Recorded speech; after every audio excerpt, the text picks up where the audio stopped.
سيواجه المنتخب المغربي لأقل من 17 سنة تحديا كبيرا في مباراته المقبلة أمام المنتخب الجزائري في ربع نهائي الكان، حيث يتمتع لاعب المنتخب الجزائري مسلم أناتوف بمهارات فنية وقدرات بدنية مميزة تجعله أحد أخطر اللاعبين في فريقه.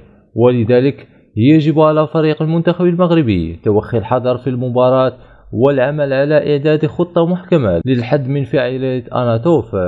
وسيقوم حارس المنتخب المغربي طه بن غزويل ودفاع الفريق في اختبار قوي أمام هذا اللاعب المميز، وسيكون من الضروري بذل قصارى الجهد للفوز في هذه المباراة الهامة.